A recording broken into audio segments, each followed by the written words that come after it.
ఏలేశ్వరం పట్టణంలో బెరాక ప్రార్థన మందిరంలో మండల పాస్టర్స్ ఫెలోషిప్ ఆధ్వర్యంలో మీడియా సమావేశం జరిగింది. సమావేశంలో పాస్టర్స్ ఫెలోషిప్ అధ్యక్షులు కె పాల్ ప్రసాద్ మాట్లాడుతూ పాస్టర్ ప్రవీణ్ పగడాల మృతి క్రైస్తవులకు తీరని లోటని, ఆయన మృతి క్రైస్తవ సోదరులందరికీ తీవ్ర దిగ్భ్రాంతికి గురి చేస్తుందన్నారు.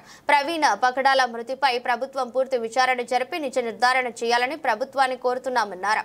అంతేకాకుండా పాస్టర్లు అంటే ప్రార్థన చేసి మంచి కోరుతాం కానీ చెడు చేయమని ఆయన అన్నారు.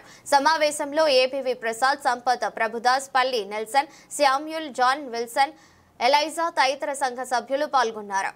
ప్రవీణ్ పగడాల గారి మృతి మా అందరికీ చాలా తీవ్ర దిగ్భ్రాంతిని కలగజేసింది.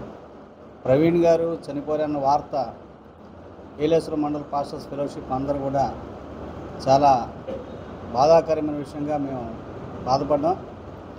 అయితే ఆయన ఎలా చనిపోయారన్నది ఇంకా అనుమానాస్పదంగా ఉంది.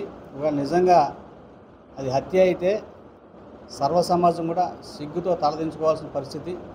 ఎందుకంటే ఒక పాస్టర్ గారు అందరూ బాగుండాలని ప్రార్థన చేస్తారు, అందరూ క్షేమంగా ఉండాలని కోరుకుంటారు, అందరూ కూడా బాగుంటే అది మేలుగా ఉంటే బాగుంటుందని చెప్పి ప్రార్థన చేసే దైవజనుడికి అలా జరగడం అనేటువంటిది చాలా హేయకరమైన చర్య.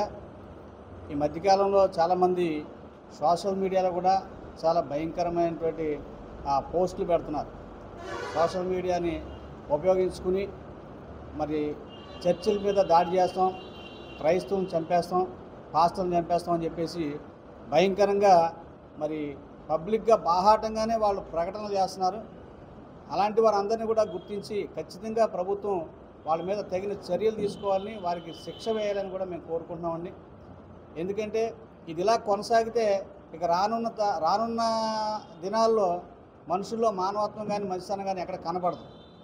కాబట్టి మన ముఖ్యమంత్రి గారు, ఉప ముఖ్యమంత్రి గారు, హోంమంత్రి గారు, డీజీపీ గారు వారందరికీ కూడా ఆ ఏలేశ్వరం పాస్టర్స్ ఫెలోషిప్ తరఫున మేము విన్నవించుకునేది ఏంటంటే క్రైస్తవులందరికీ న్యాయం జరగాలి, క్రైస్తవుల పట్ల మరి న్యాయమైనటువంటి చర్యలు జరిగించి మా క్రైస్తవులకి మీరు న్యాయం చేయాలని మేము అందరం కోరుకుంటున్నామండి. అలాగే మరి మా పాస్టర్ ప్రవీణ పగడాలనేటువంటి పాస్టర్ గారు మరి మా యావత్ క్రైస్తవ మతానికే ఎంతో మరి మంచి పేరు కలిగిన వ్యక్తి. వారి మరణం నిజంగా చాలా చాలా చాలా మాకు బాధాకరంగానే దుఃఖకరంగానే ఉంది. ఎందుకంటే మేము ఒక స్టార్, నిజంగా మా క్రైస్తవులు ఒక స్టార్, ఒక నక్షత్రం లాంటి ఒక వ్యక్తిని మేము కోల్పోయినటువంటి బాధ, లోటు మాకు కనబడుతూ ఉంది. కాబట్టి మరి వారి కుటుంబానికి కూడా మేము సంతాపాన్ని తెలియజేస్తున్నాం మా ఫెలోషిప్ తరఫున. అలాగే వారి కుటుంబానికి దేవుడు ఆదరణ కలగజేయని కూడా మేము కోరుకుంటూ మరి న్యాయంగా, న్యాయబద్ధంగా అన్ని కోణాల్లో పరిశీలించి తగిన న్యాయం క్రైస్తవులు చేయాలి. మరి ఎవరైతే ఈ యొక్క మతోన్మాదంగా పోస్టులు పెట్టి క్రైస్తవుల్ని భయభ్రాంతులకు గురి చేస్తున్నారో వాళ్ళు పెట్టే ఆ పోస్టుల వల్ల చాలామంది క్రైస్తవులు భయపడుతున్నారండి, చాలామంది బాధపడుతున్నారు, చాలామంది దుఃఖిస్తున్నారు.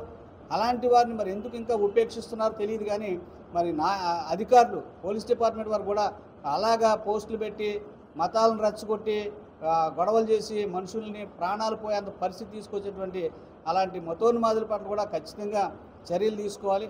అలా చర్య తీసుకుని మరి మా క్రైస్తవులకి మేలు చేయాలని, క్రైస్తవులకి న్యాయం చేయాలని ఈ సందర్భంగా ఏలేశ్వరం మండల పాస్టర్స్ ఫెలోషిప్ ప్రెసిడెంట్గా నేను ప్రభుత్వాన్ని కోరుకుంటున్నాను. Thank you.